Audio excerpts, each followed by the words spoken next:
I just had the best belch of my life. I called it the mic wasn't on.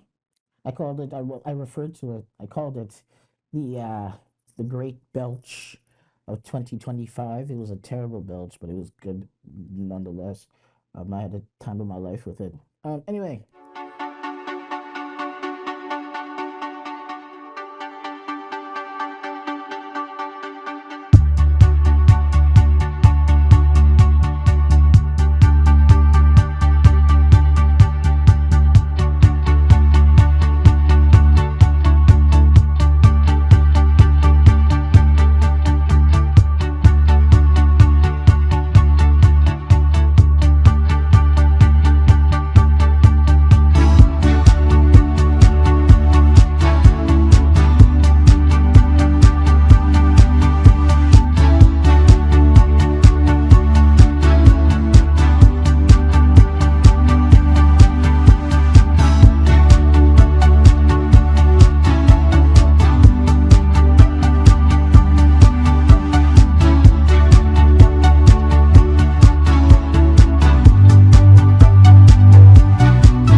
hey, before we get into things, my name is Matt Black, and this is just a notice that this episode, well, this session, there's a lot of cursing, a lot of F words, more F words than you're probably used to in this session. Like the first half of this, it sounds like I'm a little too casual with the mic. But if you actually ignore the F words, I promise you, I promise you will enjoy it. Um, maybe don't listen to this with the kids around. Maybe some headphones, lower the audio. I tried to remove all the coughing. Um, I'm recovering from having my appendix removed. So that's why there's a little bit of coughing because uh post appendectomy I think I have a little cough that a cough I think has given me a hernia. But I won't divulge all of my medical issues here. Besides that, um, anyway, why don't we get into the podcast? We're talking about not we, but I am talking about Andrew Tate's post on X about politics. You know I like talking about politics. Uh, the California wildfire that's going on right now. Currently there's like 10 people dead, 10 deceased. There's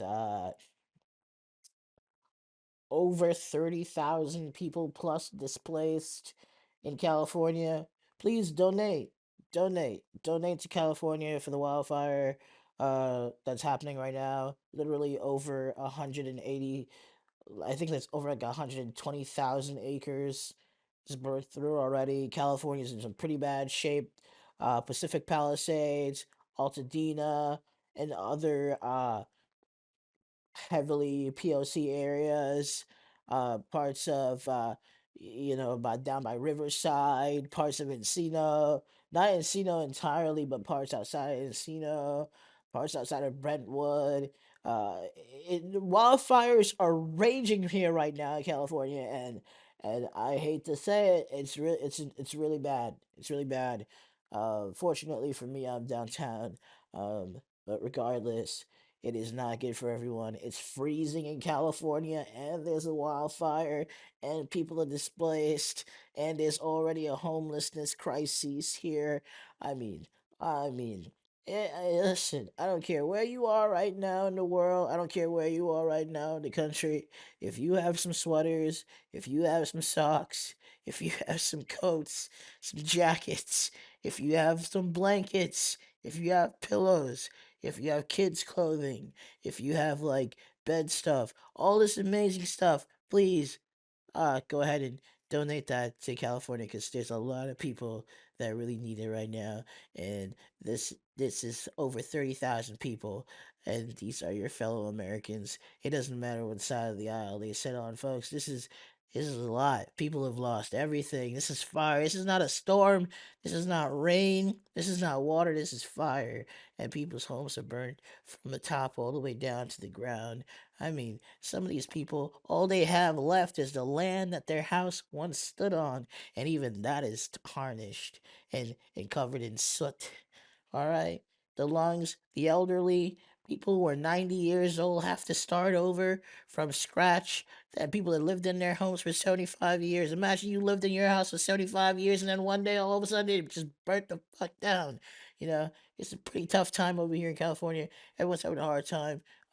So get what you can, donate. We really appreciate it. Thank you. All right, love you, and let's get into the podcast. Bye. I have so much stuff, so many notes. I haven't posted an episode in so long. I'm pretty sure people are just like, oh, okay, he's no longer doing this then. All right, I see. Anyway, no. So, cool. Andrew Tate made a post because apparently Andrew Tate decided that he's running for Prime Minister of England, of the UK, which he's been pretty much all over social media the past few days. Like, my primary objective once I'm in government is to find out why all politicians become sellouts once they take power. And I'm just sitting here like, dude, I don't think you understand how politics actually works. Politics is probably like, I'm not saying that politics is sleazy because it's not sleazy, but politics is a numbers game. Like everyone will tell you, politics is a numbers game. You need a lot of people to vote for you. But when I think what people forget is like politics is not just a numbers game in terms of constituents. It's also a numbers game in terms of who gives you the most fucking money. You need money to run a campaign. I worked like on I think I worked about what do I work on 2 campaigns so far. And each campaign requires a significant amount of money. One campaign that I worked on was actually funded by the federal government. But despite it being funded by the federal government, the actual people that were running for that specific office had to also get campaign donations and contribute to their own campaigns in some way so they can make things like flyers. Flyers are not fucking free. Just so people are aware. Flyers are not free and they're not cheap either. Okay? And when you're running a political campaign, you need like thousands, if not millions, of flyers, depending on where you're running. We have a lot of wildfires going on right now up in both areas that I worked in because when I worked my campaigns, they were all in these incredibly wealthy and affluent areas. So like Encino and then down in Pasadena. So down in Encino over there, everyone over there is like basically essentially they're you get the point, but you need a lot of flyers. You have to leave things on people's doors. You have to send things in the mail. You have to put flyers up. Uh, a couple of the politicians last year here in California, they had billboards. Uh, Billboards are expensive. They're cheap, but they're expensive. They're cheap in the sense of what you think they cost is actually a lot less, but it's still expensive. It's still going to cost you about like depending on the billboard and depending on where the billboard is, the town, all that things, you can pay about a couple $1,000s to have one billboard up for like a X amount of days, for like maybe like a month or like 3 months, 6 months. Sometimes I know in New York City with the billboards, there's a program now in New York so that anyone can take out a billboard, one of those digital billboards in Times Square now. Anyone can take out a billboard now over there. It's still going to cost you a couple $1,000s, obviously, but there's like a program now where they're like, you can have this billboard for X amount of days. or X amount of hours, and during the nighttime they do like people's social media things and all kind of weird stuff over there. But in terms of political campaigns, it's gonna cost a bit of money. One of the politicians I worked for, he actually ended up getting funding from a large corporation that donated in that specific area. Um, which I don't know why, but they kind of donated in that specific area, and well, I do know why. I just don't want to get into the details of why. Uh, but it had to do with that particular politician's wife worked in the same industry as that donor, and it kind of coexisted. So it's kind of easier to figure out why that particular donor would then somehow donate to that campaign, because technically that you get the point. Anyway, the basics of it would have helped. It would have worked either way. And it would have been like a direct line into a particular industry that I'm not going to get into. Um, so when it comes down to it, it's about money. You have your PACs, you have different things.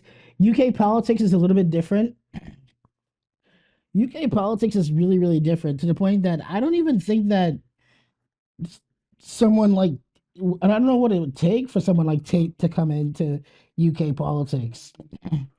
Like to say that you're running, it might be one thing, but to be voted in might be another. Because I mean, when you think about politics in the UK, you don't really think about regular people running for office. You typically think about people who have come from a certain class going into the politics and political realm.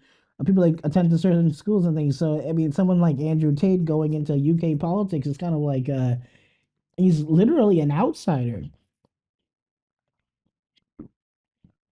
UK politics is not like US politics. Like it's not in America. Like in America, you could wake up tomorrow morning and say you're running for office, literally, and you could take out a business loan. One of the I don't think a lot of people know this, but to run for office, like any office, whether it's like a small office like mayor or commissioner or chief of something in your zip code, um, one of the easiest ways for you to get funding is for you to start a company, open up an LLC, apply for a business loan, say that this business is for this particular thing, take that business loan and fund your campaign through that company. And you can do that. You're still gonna have to pay it back because anytime you take out a fucking loan, you have to pay those SBAs back. But the basics of it is just that simple for any person to run for an office in the US. I'm not sure how it works in the UK because I've never really paid very much attention to politics in the UK, Mr. Tate. So I really do apologize for that. But I imagine it could be fairly similar. But then again, you have a significant amount of money, so I don't think that you're really gonna have to look for the hacks as to how to get into the political system financially. But I think you may have to find some hacks of how to get into the political system. Uh, with everything else. There's a little bit of tyranny and irony. But yeah, no. So pretty much everyone knows politicians are at the mercy of their donors and lobbyists, no matter the country. It doesn't matter what country you're in, it doesn't matter what state, whatever, it does not matter. Donors and lobbyists.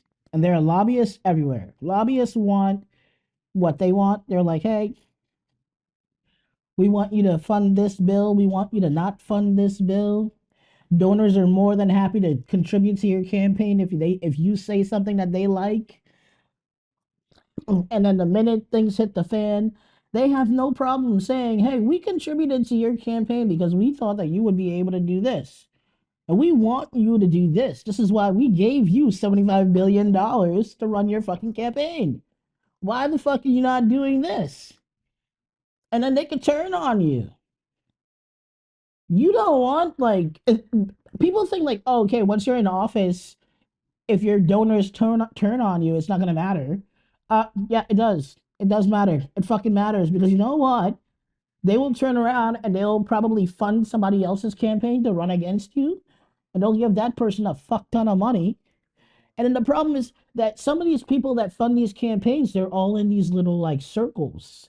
So they're all somehow like the director is someone of some organization on the board of some organization, some charity, some of this, some of that, friends with this person, networking with that person, here, there, everywhere, far above, north, south, west. Everybody's interconnected in some way. So conversations are going to get started behind the scenes. Conversations are going to be happening behind the scenes that you'll never even know and you'll never actually see. And all these things will fall into place like you know how they do. And then all of a sudden, when it's time for your fucking re-election, you're losing to some two-time loser that you could have beat if everybody else wanted you to win. Think about that. If you look at the campaign, the fucking dots for Kamala Harris and Donald Trump had an easier time winning his election because Ken Griffin was like, yo, that guy's gonna win. That was it. That was it. What? You Ken Griffin, fucking CEO of Citadel, goes Donald Trump's gonna win when he's in office, blah blah blah. If Ken Griffin had said something like, yeah, when Kamala Harris wins, she would have fucking won. Think about that for a second. Like these are some of the largest hedge funds in the United States of America. And this is not some conspiracy theory. This is legitimately how it fucking works in the real world, especially in politics. When you're on a global stage, a large stage like president of the United fucking States of America, you think that you're going to get away with becoming president of the US without having the hedge funds agree to you assuming office? Fuck no. Heck no, bro. They're gonna be like, well, who the fuck do you think you are? We control all the fucking money. I mean, it's the truth. I mean, there's not much that you can fucking do about it. I mean, like, and there's not much that you can do. The only thing you can do is try to appease the American people.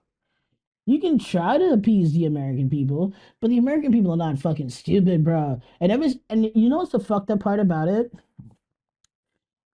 Uh, the fucked up part about it is, let me put it like this: they put a career politician, like a female career politician, against a male businessman.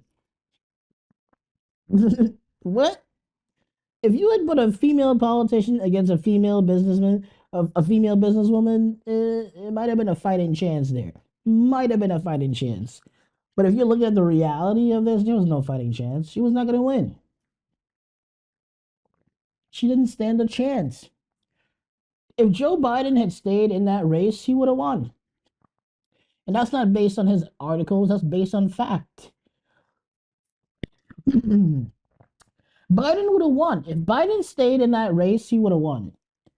He could have. He literally could have won. It doesn't mean he would have, honestly, because I mean, like, given the fucking McCarthy stare, not McCarthy stare. What's the guy's name? Gerber baby. I always call him Gerber baby. What's his name? McConnell. The fucking McConnell stare. It looked like he was having a minor stroke, and they would have still voted for him.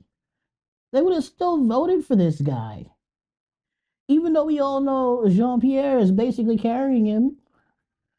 Everyone says, "Well, Joe Biden is the actual president." Maybe she is.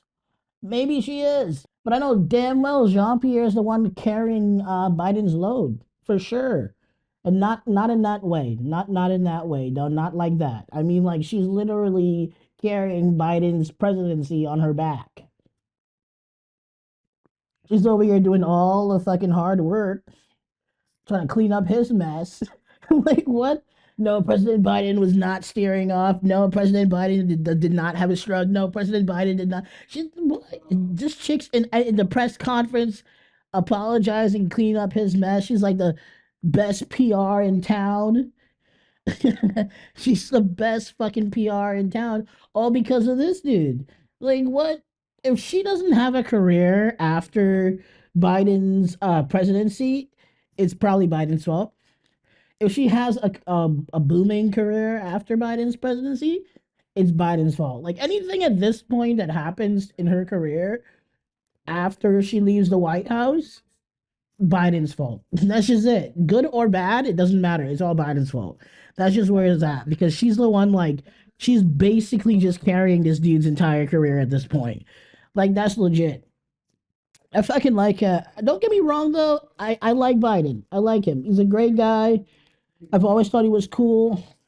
I thought he was cool when the girls at my school started posting photos of him when he was younger. They were like, "Oh my god, look!" They were on Facebook and in the group chats, in the text messages, and they were like, "Oh my god, Biden used to be hot." And then I was like, "Okay, this is a problem. This is a problem."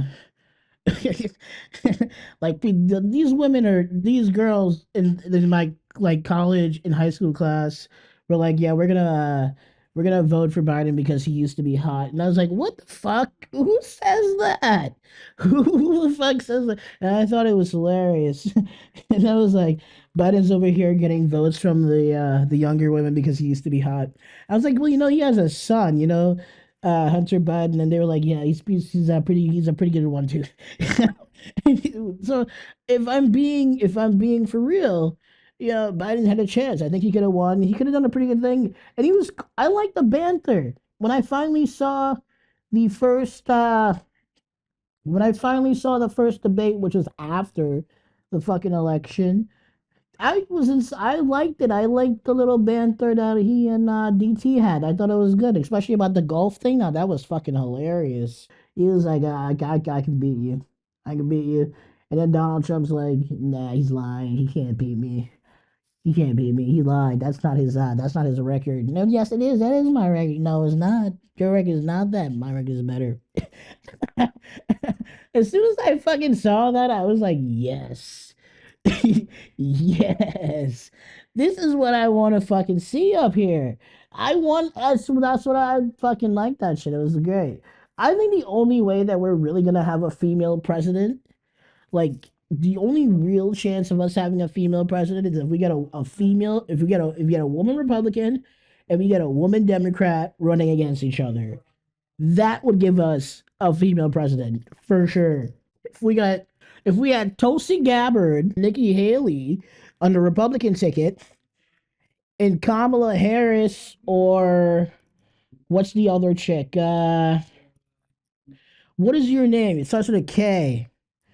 Fuck. You ran against Cam, bro.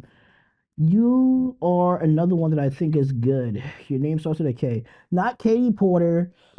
Klobuchar. Klobuchar. There we go. Klobuchar. Klobuchar. Klobuchar or fucking Kamala Harris. Sorry for cursing, guys.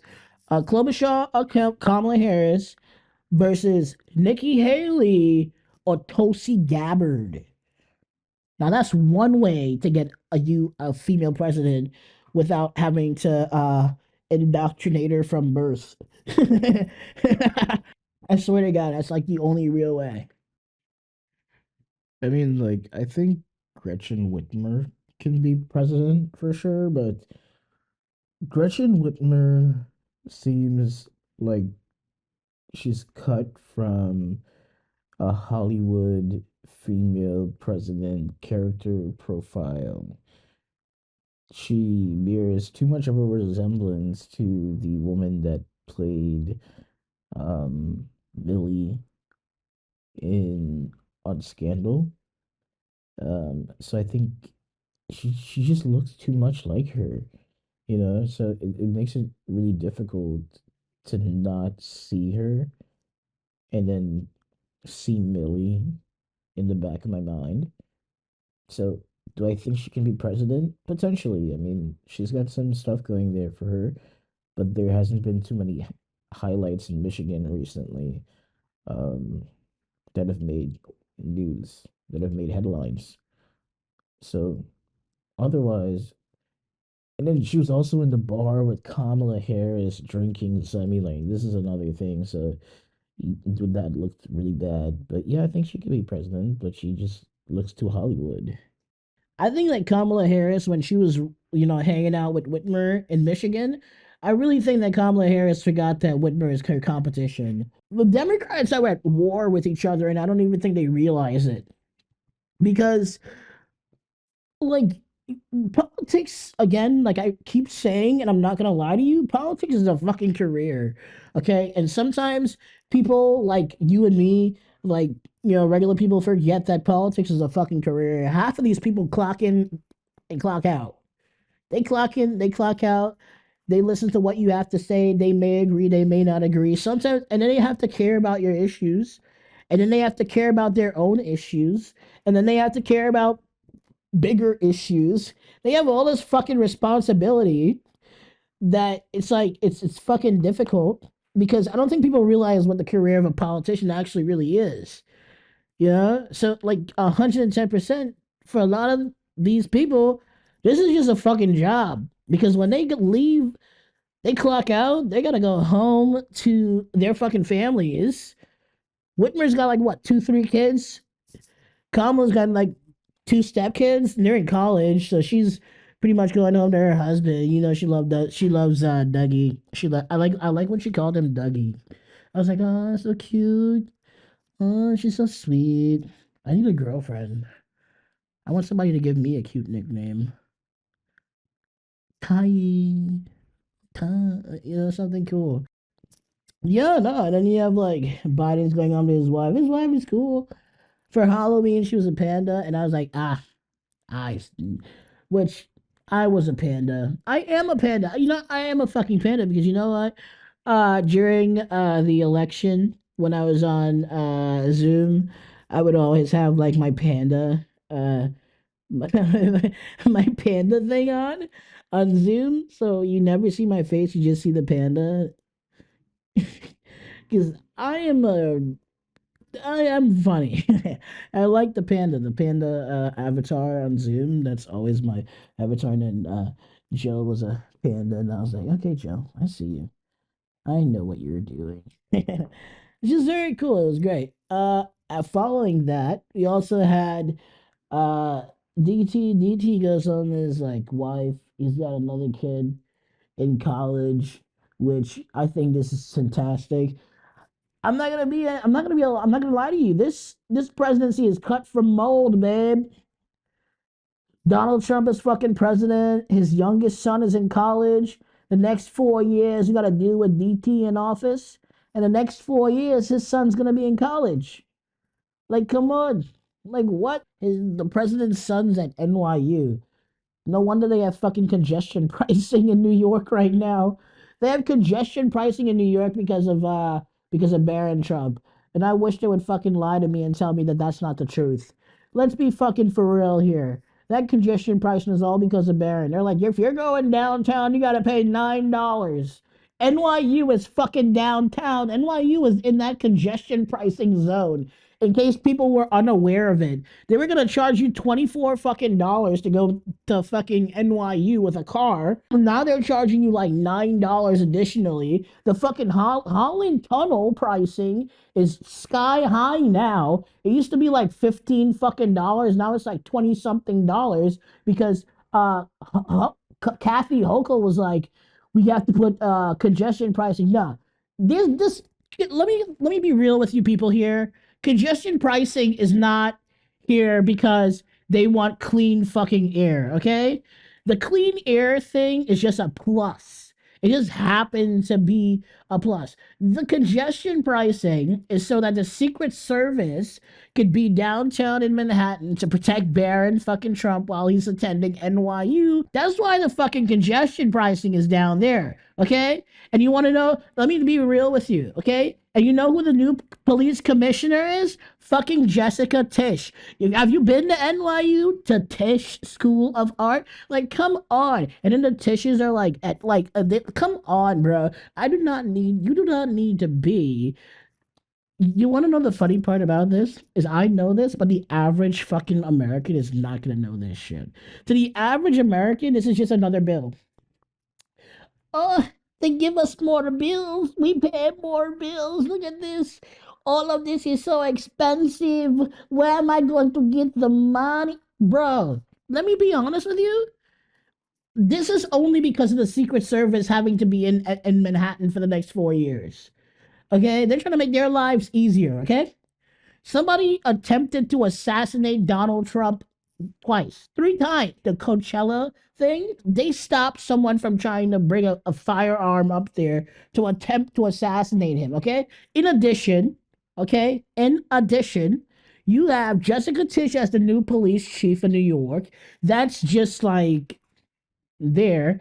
By the way, Miss Tish, you I don't know why you went blonde, babe, but I really like that red hair. And I really want you to go back to being a redhead because you are hot. You are like a hot nerd. And I like that. Like, you look kind of nerdy, and I like that. And it's cute.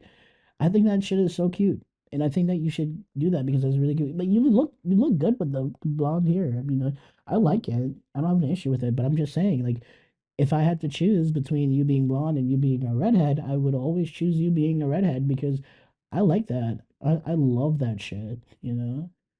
And I'm not just saying that because I don't want to get arrested. I'm just saying that because, like, I genuinely want to fucking catcall you. Like, if I saw you walking down the street, I would fucking flirt with you. I would literally I don't think you understand. Like, I like genuinely fucking like you. Like, this is crazy. Okay, and this is a nervous laugh because I just said this on my podcast, and now I'm gonna get in. I am single, so no one's gonna care. So if you would like to go get sushi, well, maybe not sushi because I don't think you can. I think you're, yeah, you might not know. You know, why don't we go get like steak or something? You know, sometime. Like a good steak. I think steak's pretty good. Like steak and mashed potatoes. Because I actually like mashed potatoes. With some steak, a little bit of asparagus or something. It's really good. So like, yeah. So like, while the rest of the New Yorkers are fucking confused by what the fuck's happening, I'm over here like, yeah, that's gonna be the Secret Service. Because the Secret Service has to be down there now. It all came together so well. How politics works and who really controls who in politics and why some politicians typically become sellouts. It's usually just it's a finance thing. That's why a lot of the politicians who come from humble beginnings, they typically are more likely to become sellouts. That's why you have people like what is that guy? The chocolate bro. The fucking chocolate bro in the Supreme Court. I also get that guy's name. I'm gonna call him a chocolate bro. He's gotta respect it. Because at least I'm not calling you anything else. It's the most respectful thing you're gonna get called that you're getting called right now. Trust me. The chocolate bro in the Supreme Court. That dude like got like billionaire donors to send his kid to like private school, bro. Come on. Do you honestly fuck his nephew to fucking private school? Do you honestly fucking think in this goddamn day and age that political like people in politics cannot be controlled? The only person in politics who can't really be controlled is the person with the most fucking money. Meaning like the person that's coming into politics with money. But even then, everybody has a fucking agenda because like Donald Trump was in office during his first term talking about fuck the Muslims, no Muslims in America, ban them, send them home, blah blah blah blah blah. And then the fuck what? And then like in the background, this guy's cutting fucking deals with the Saudis. Bro is cutting deals with the Saudis with Tom Barack and co. Cutting deals with the Saudis and the Qataris and in Abu Dhabi. This man was doing business. He was doing business with the prince. Okay, he was doing business with the prince, and he was telling these right wing, super ultra conservatives, yeah, fuck the Muslims. Bro, I'm not trying to say that conservatives are basically the easiest person to lie to you, but all you gotta listen, let me tell you something. I'm gonna keep this 100 fucking percent with you. All you have to do Stick a man or a woman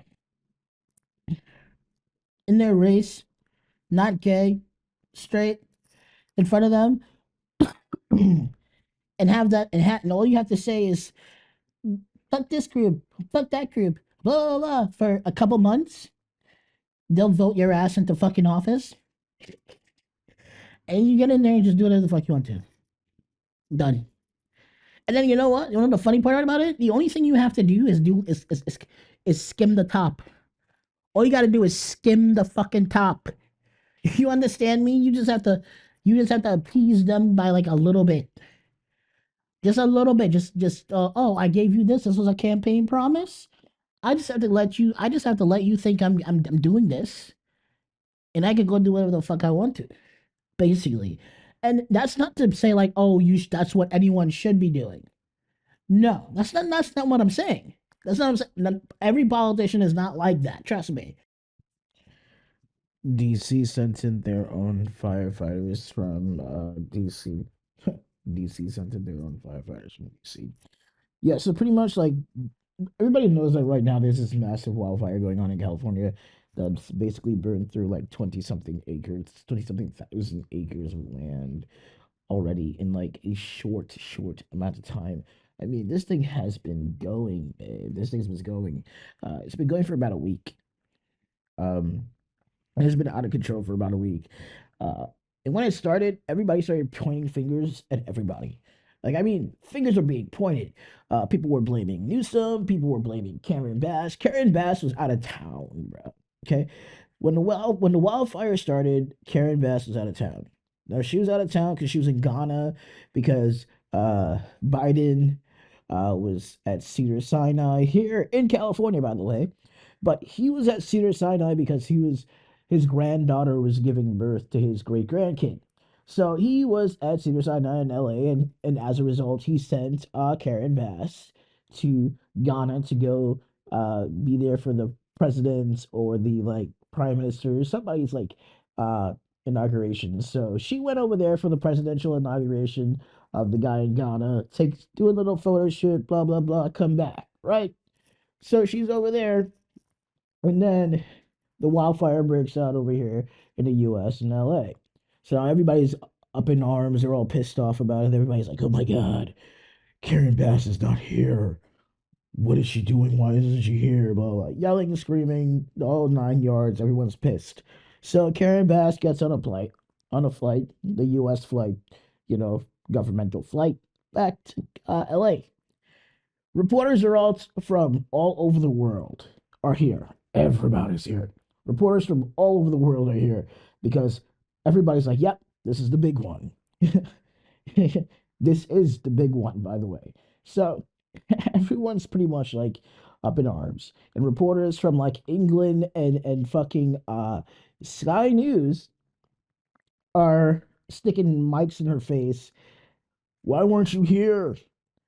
Why were you on vacation while the American people were like blah blah? And I was like, that's not true. She was not on vacation. Karen Bass was not on a vacation. She was on a work trip. Okay, Biden sent her there, and she went there for Biden. She wasn't there because she wanted to go soak up the sun in Africa. All right, she was there because she had to be there, and because the president asked her to be there. That's why she was there. So that happened, and the worst part about this is that while all this is happening, uh, California is burning the hell up. So Karen Bass does. She gets on there and she does she talks to everyone. She says, "Hey, this is what's going on." She does a press conference or whatever the case is. Everything goes on. Gavin Newsom was the first one on the scene. When Gavin got on the scene, it looked like Gavin thought this was going to be a photo op, and he was just gonna go off and go do his thing. That is not the case. See, what happened is that right now, California is in really bad shape. I mean, it's really, really bad. It's so bad that the president had to get on a virtual press conference because the minute that he announced that he just had his first great grandchild, the public was like, we don't care. What are we gonna do? See, the problem now, well, right now, is that this is very different. See, over the call during the election time, there was massive hurricanes that occurred in North Carolina, Florida, and all these places. But these places were red states, so the whatever you call it, the red states, everybody went off. They were like, the dam broke in North Carolina, and everyone was like, "Oh my God, the Democrats are going to play politics." The Democrats didn't necessarily play politics, but they weren't there in the way that people thought they would have been. And then all of a sudden, wildfire breaks out in uh, you know, California. Now, the hurricane thing happened while Kamala was on the campaign trail, so it was a different thing. So Kamala failed to show her leadership right then and there, and that kind of cost. That was part of the thing that part, not the actual thing, but part of the thing that cost her the election. That and several other factors that we won't get into right now. And then now they have this massive wildfire, which is the second, which is not like the first big disaster during the Biden campaign, but this is the largest disaster that's arisen uh, during the Biden campaign. And so now, as a result, they need to show up as who they are. But the crazy part about this is now happening in California. And the vice president is from California, right? Which is crazy because this wildfire is happening close to her home, her house, as in the inauguration is less than 10 days away.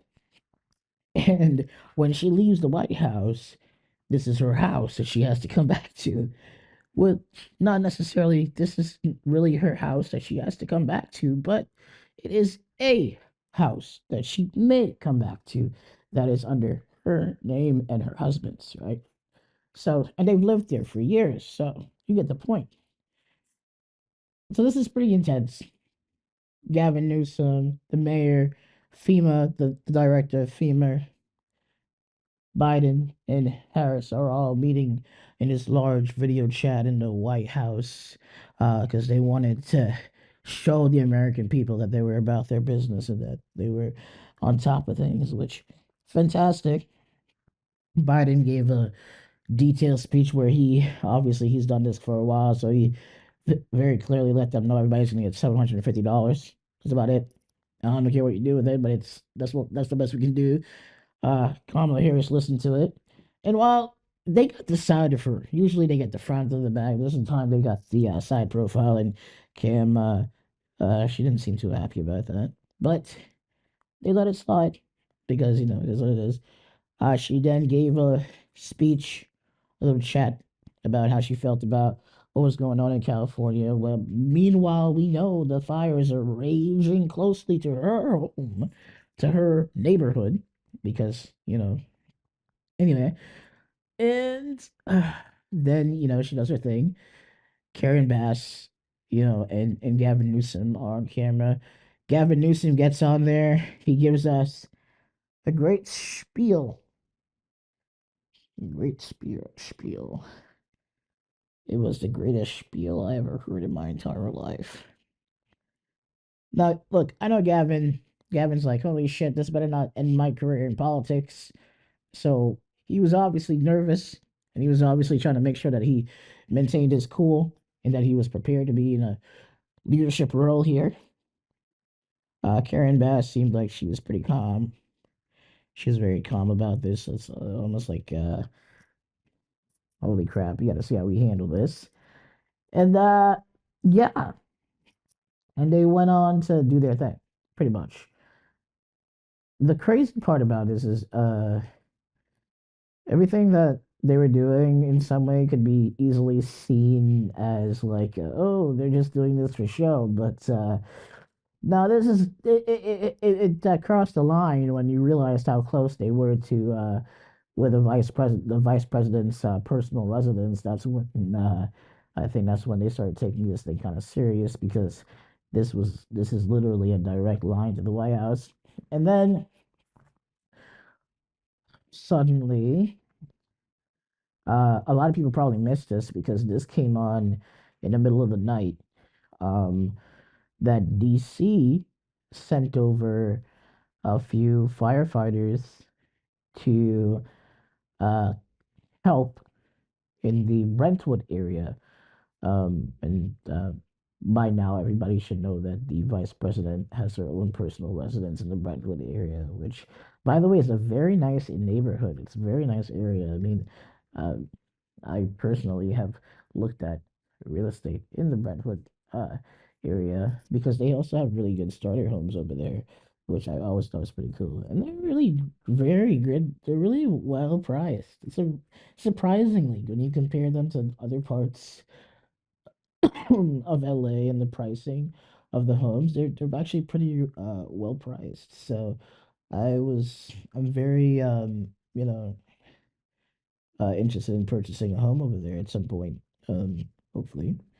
Um, but I also have my eye on other places that are not prone to wildfires. So there's that. Um, but yeah, no, the government sent over some firefighters from DC to personally work with getting things out of the house and moving things. Um, Following that, there was also we also had some firefighters from Canada. We also had some helicopters, water helicopters from several other parts of the world. Mexico sent over some firefighters, and I was like, they better make sure they get them back. You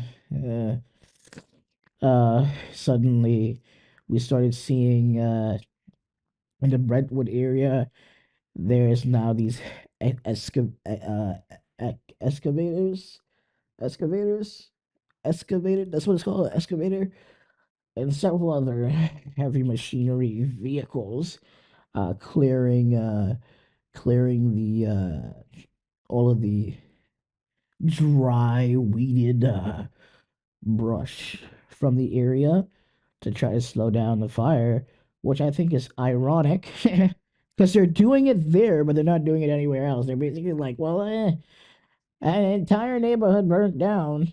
We might as well save this one. So they came in with all this equipment. But then there are also like private firefighters that are out there as well because what people don't know is private firefighters exist. If you are wealthy, you have access to a private firefighter, which is not a public firefighter. Private firefighters are they're trained like firefighters, but they have like other training. Some may have like military training, and some, but they just specialize in working with a special group of people who can afford them, and they do not get government paychecks. They get privately paid, so they are making quite a bit of money. And so there are essentially a bunch of specialty people out there in Brentwood right now, just clearing things up to in an effort to prevent fires. Um, Several they've been able to save a few houses by pouring fire retardant onto the homes so that the homes do not burn. They've saved a couple mansions. The executive from MGM, his house managed to be saved because he built his house from the ground up. I guess the contractors and the folks that went with, the companies that he went with to build his home, they really focused on how the home would be able to protect itself from fires and things like that, which is interesting. It's very good when you consider how we can improve California's infrastructure um, to withstand things like this. However, if we're looking at how we're going to withstand wildfires like this, it's also obvious that you would really need to be focused on the development and materials and different forms of engineering that really are um, intricately designed to prevent and protect um, large structures like homes and uh, buildings, commercial and residential, essentially, and governmental as well. Washington, D.C. sent in their own firefighters. I was watching the video to put out the fires in Brentwood because they were like, we can't have. Well, they didn't say this specifically. At least that's not what I heard. Because basically I was nowhere near this conversation, so I actually don't know what was said. I had to find this one out from the news, so I think there might have been a conversation about it, and then they said, "Okay, we'll send out firefighters." Mm. I got my Pringles, by the way. So, due to that, I think the community of Brentwood should be thanking Kamala Harris. They should be. They should. Back in couple months ago, a few months ago, like during the election, like when everything really started to pick up with the election around the end of the summer, I believe it was the LA Times actually that covered a story where a reporter went down to Brentwood to speak with to interview Kamala Harris's neighbors. And obviously, just because you live in a Democratic state doesn't make you a Democrat. Just because you live in a Republican state doesn't make you a Republican either. Whatever. So, interviewer from the LA Times goes down to Brentwood to interview Kamala Harris's uh, neighbors. A couple of her neighbors were very rude. Very rude. I swear to God. They, according to the article, which I will have to find and link, one of the neighbors even like threatened to physically harm the reporter if they put their name in the report. And the reporter wrote it in the report. An unnamed neighbor threatened to harm me in some way. They didn't say verbatim.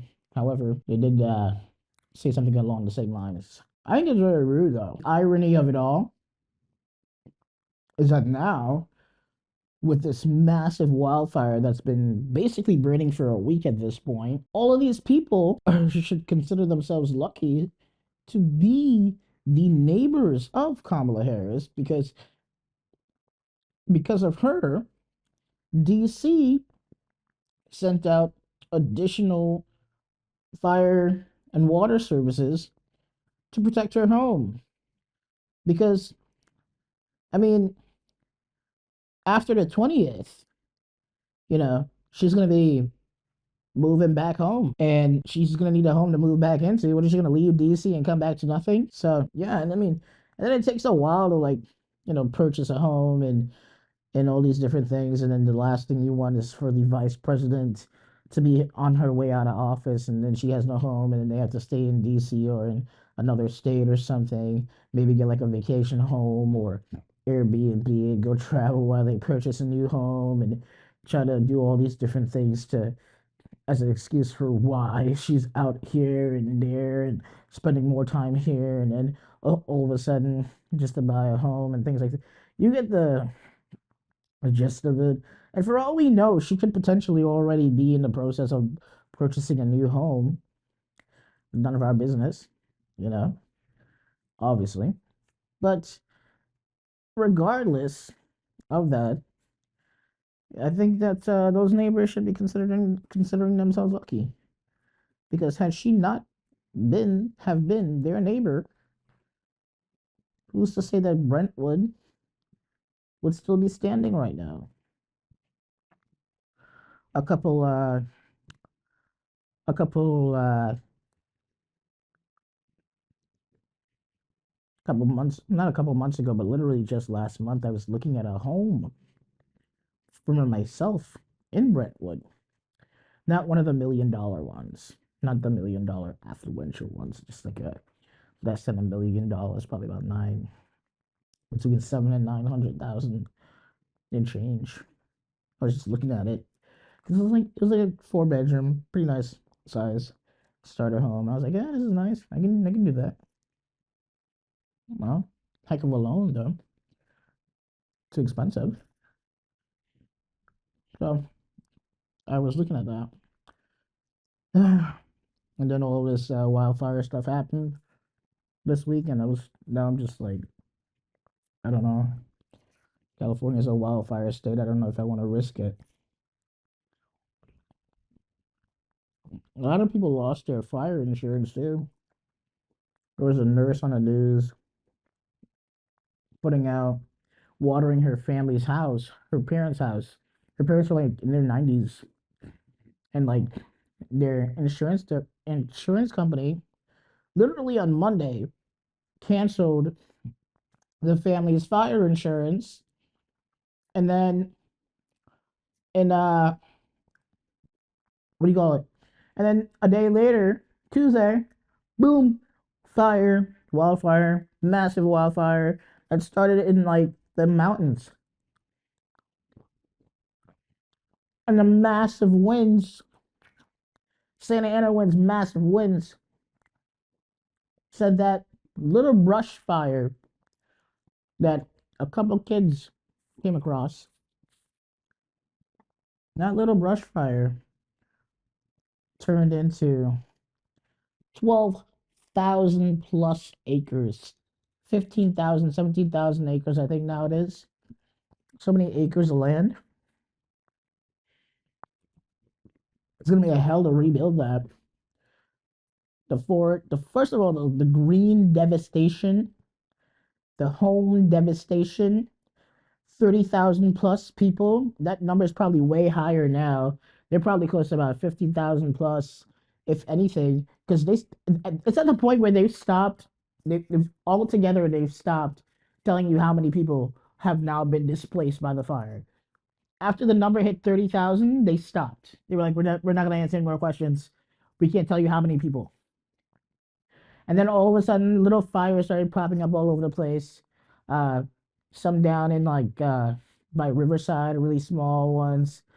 Altadena is all gone, bro. Altadena is gone. I used to campaign down there last year, early last year, around this time last year. I was campaigning over there. I was meeting the residents, talking to someone, speaking to them. Hey, how you doing? How are you going? You want to vote? You gonna come out and vote today in the primaries? And I was speaking with a lot of people there. It might be in one of the earlier episodes where you'll hear me talk about a woman that was living in a mobile home that I didn't even know that I didn't really know what a mobile home was.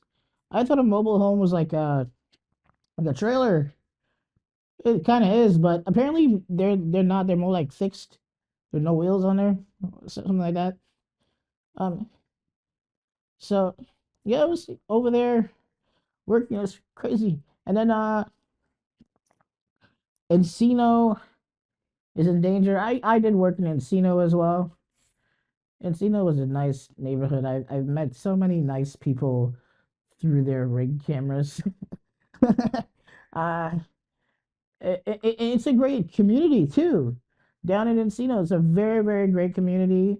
Very great people over there as well.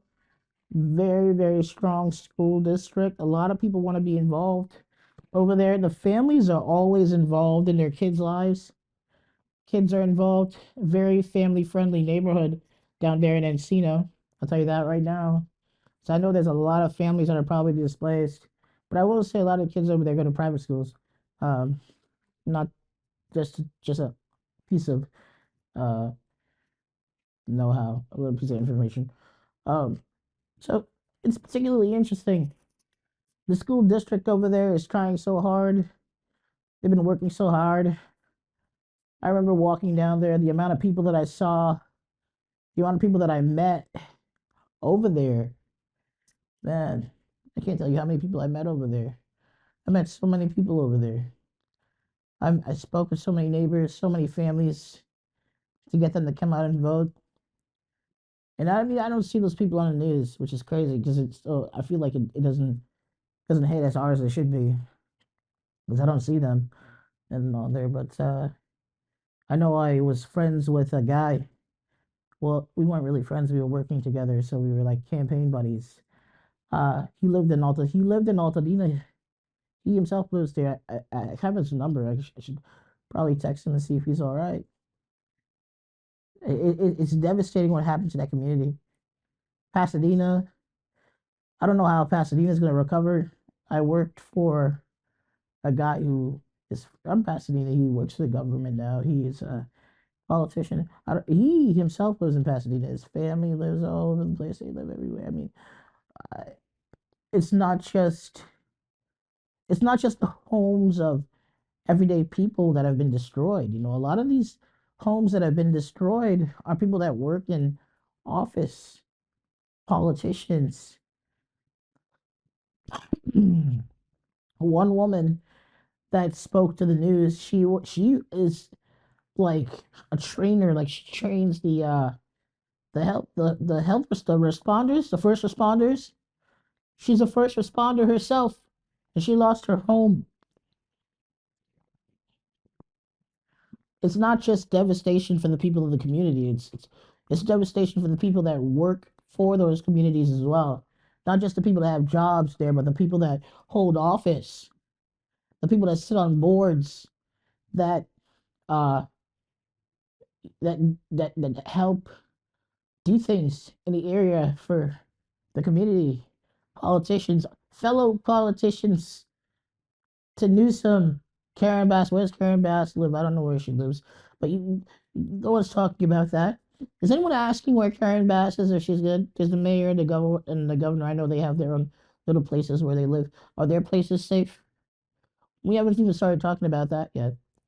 But we have a lot of politicians, a lot of state assemblymen, our mayors, our commissioners, our chancellors, you know, other people working for office, firefighters, police officers who have lost their homes, firefighters who have lost their homes, EMT, doctors, nurses. You know, the people that help us are also a part of the people who are losing their places too. It is very devastating what's happening right now in California. It's very crazy. That's why they're working like hell to make sure that the vice president doesn't lose her home, because I think it'll hit an all-time high if the vice president loses her home. It will cause a massive issue. First of all, because this is the most direct line that we have to the White House with any kind of devastation. Her, that woman right there, is the most direct line to the White House with all of this. If her house went up in flames right now, I swear to God, it would be the worst fucking thing in the world. Because one, it would expose her as well to the government response. It exposed her and her community to the government's response to these things. She works for the fucking government. She works for the highest office in the land. You know, I mean, it would be a shit show to have to deal with that. It's one thing to deal with that thing privately, but to deal with it in such a public dynamic where the entire state is devastated in addition to you as well. I mean, this is nuts. This is nuts. I think that when the politicians, Gavin Newsom, went out there first initially, I think they thought that by now this would be all done, well contained, there'd be no issue. From what I know, they said it's about 8%, 50% contained last night, but it might be a little bit better now. I haven't checked the news yet for the day, frankly. But this is interesting. See what's going on here. It's crazy. It's very crazy. It's a lot going on. Yeah. Anyway, I'm grateful that I'm not a part of it. I'm grateful that I'm down here, uh, close to downtown.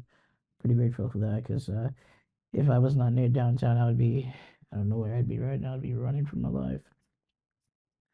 That woman that was watering her 90-year-old parents at home that canceled their fire insurance, they're not the only ones.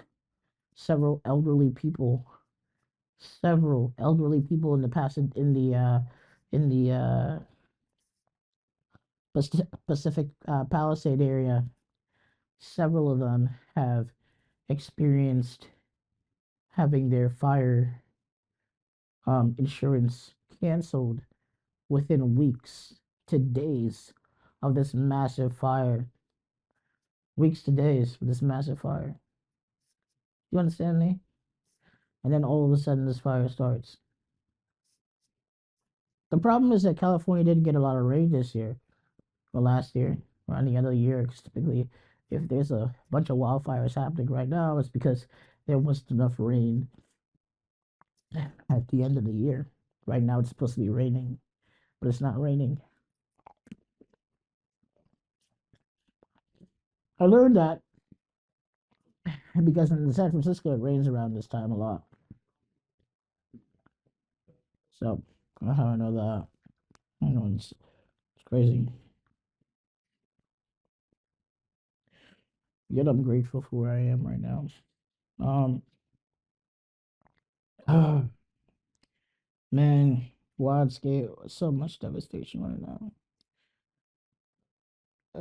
Man, the aerial shots from the airplanes. Whoa,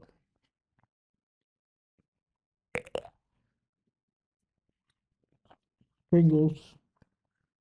Man. All right, man. I hope everyone has a good night tonight, a good day tomorrow. Hopefully, we can work together as a community. A lot of people are leaving LA.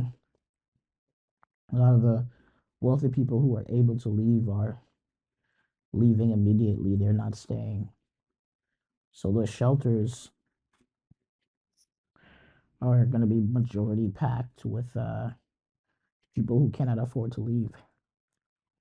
There are 80-year-old people who are in those shelters who are not going to be able to afford to start over. $750 check from Joe Biden isn't going to help a 80-year-old living off of his pension find a place to live. What are they going to do? The elderly population is going to suffer the most out of this. There's a guy on the news who was like 91, lived in his house for 75 years. It all burned down. And he said, "We're tough, we'll start over." And I was looking at the news and I was looking at him in the interview and I was thinking to myself, it doesn't matter how tough you are.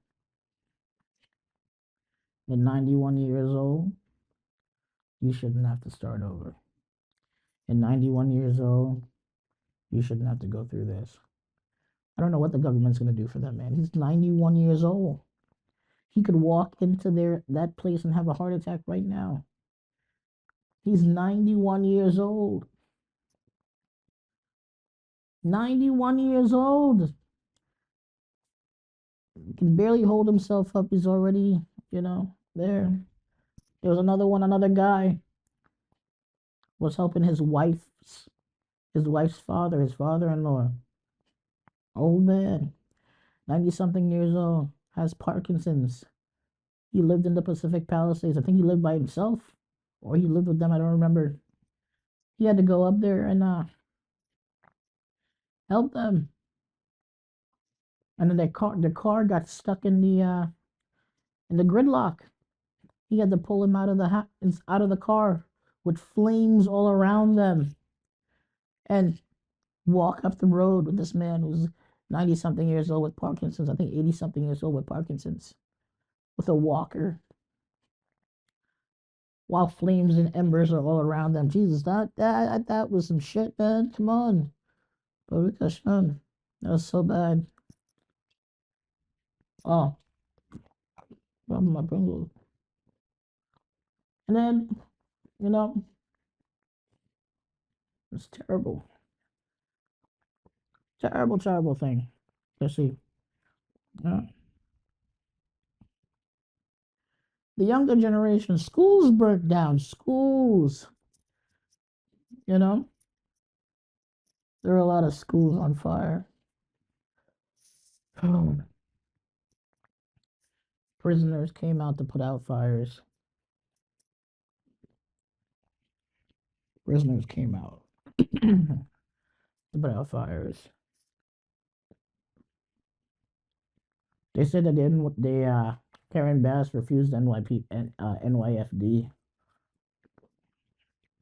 She should have taken the help from NYFD, but it would have taken them too long to get those fire trucks down there. Canada came in. Mexico came in. Yeah, I'm sure they go back out too, though. Sorry, poor timing. Um, Military came in, which is to be expected because out in the Santa Monica area, there's a military area not too far away from Santa Monica. So, well, the real estate guy that works with the wealthy said people have been calling him, phone off the hook, trying to get places in New England. Of course they have. I'm the New England stepdad. I love I like mid-century. I like Gothic homes. But the thing about it is when I talk about mid-century and Gothic homes, I'm not talking about you know, the homes that people think I'm talking about. I'm actually talking about those fucking mansions that are made out of stone, the brick. What is it called? I don't remember what they're called, but they're like Gothic era. I don't remember what they're called. I can never remember them. Like the home from Saltburn. That's what I need. But like upstate New York,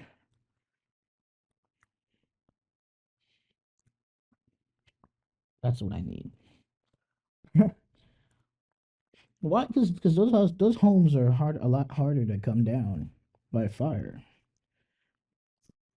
Typically, the floors are concrete, concrete tiling. The house is basically concrete itself. It would take a lot of fire for that to burn. Fire might mostly stain the outside, but there would probably be like wood inside the house, one of the cabinets and things like that. But I that's kind of what I'm into. Nice stone, concrete. Doesn't go down.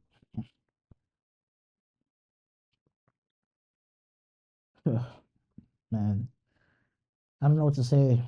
I hope everyone has a good night. I hope everyone stays safe, and I will trust me. You'll hear from me again. And hi, Jessica. Hi. Hello. How you doing? Have a good night. Bye bye. Oh, check out the website MVTTBLVC. I'm having some issues with my podcasting link, so for the most part, for right now, just listen on Apple Music, Spotify, and YouTube. Um, all my social media MVTTBLVC, Matt Black, no K, and the A's or V's. Go check it out. Follow me, add me, befriend me, talk to me, like me, dream about me, fantasize about me. How you doing, baby? Yeah, and listen to me. I'm pretty cool. All right. So, with that being said, have a great night, and you'll have another episode coming up soon because I actually had another episode recorded, but that one is now being edited. All right, later, dudes. I'll see you guys soon, ladies, gentlemen, everyone. Baruch Hashem. Au revoir. Bye bye.